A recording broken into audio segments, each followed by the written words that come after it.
Welcome to Classic Game Room, where I've got a really old game for you today from 1980. This is Blockout and Breakdown for the Magnavox Odyssey 2. For safety's sake, always use the handle when transporting your Magnavox Odyssey 2 game cartridges. They are, after all, filled with plutonium, which is what makes them so good. This is Blockout Breakdown. Sounds like two competing dance moves in a dance-off movie.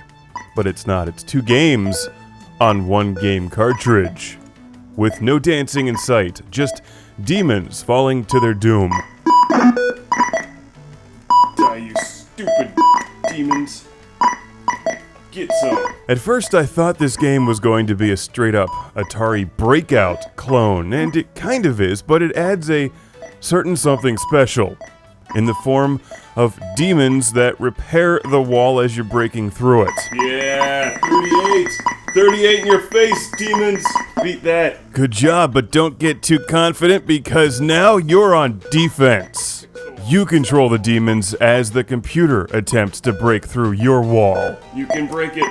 It's brilliant because you repair the wall after the demons are fully charged by touching the left or right sides of the screen. And when they're blinking, which means they're charged, you run them out into the middle of the broken wall and fix a piece. While the computer or your human opponent attempts to knock them into the abyss. Typically, half of the fun when collecting Magnavox Odyssey 2 games is the box art and beautiful instruction manuals, which are far beyond anything they produce these days. But in this case, I'd say the game is more like 70-30.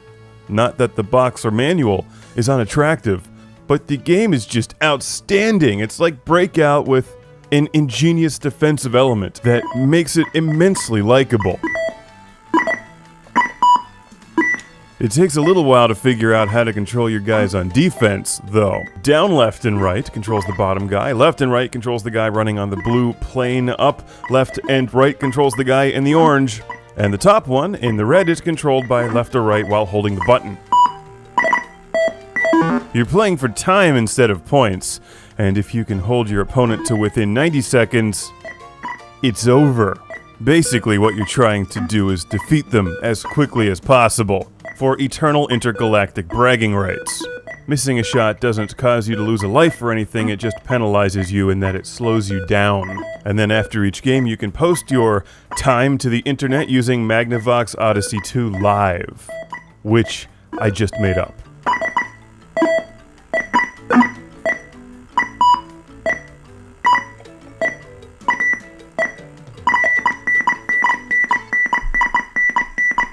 "30 seconds! Good job, me!" That's actually quite a good score. I'm very proud of myself and posting it to the internet right now.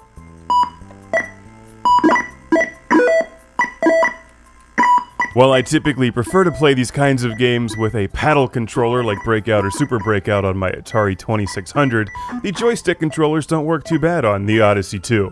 And believe it or not, I even found this game in my local used game store. Like surrounded by Nintendo games, for $2.50.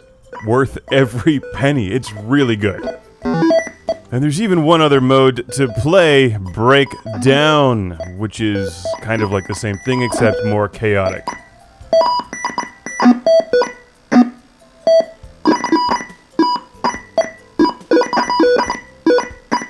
If you already collect for the Magnavox Odyssey 2, or if you're thinking of starting a collection, they really don't cost all that much.